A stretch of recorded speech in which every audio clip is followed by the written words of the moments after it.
5 дугаар станцын хувьд яг бэлтгэл ажлууд хангагдаа явж байна. Сая санхүүжилтийн гэрээн дээр гар үсгээ зурцсан. Одоо PPE гэрээ буюу эрчим хүчний системд эрчим хүч нийлүүлэх худалдаа авах гэрээ одоо хилцээрийн шатанд явж байна. Энэ дуусна 2 сарын сүүлээс эхлээд нөгөө талбайн тэгшлгээний ажлууд эхэлнэ. Нөгөө 5 дугаар станцын суурийг ухах талбайн тэгшлгээний ажлууд эхэлнэ. Энд бас нөгөө үнсэн сан байгаа. Үнсэн санг зайлуулж иж суураа гаргаж авна. Хуучин 2 дугаар сахилгаан станцын үнсний хаягдлын сан байсан.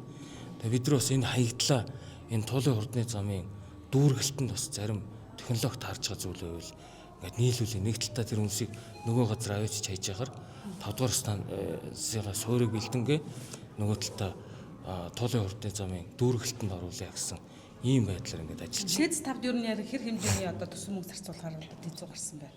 Юу ч тэ өөрөө 680 сая долларын одоо юутай ч төсөв төртөгтэй. За энэс бидрүүл Улаанбаатар хотын хариуцах хэсэг нь 440 орчим тэрбум төгрөгийг бид хариуцна. Бид рүү 34% эзэмшнэ. Үлдсэн юугаа бол хөрөнгө оруулагч өөрөө гаргаж барина. Энэ ер нь бол 1985 оноос хойш яригдсан төсөл байхгүй. Одоо үндсэндээ юу юм 40 гаруй жил ярьж байгаа. Энэ станцууд баригдаагүйс болоод л гэр хороолол ингээл бутаатай тий.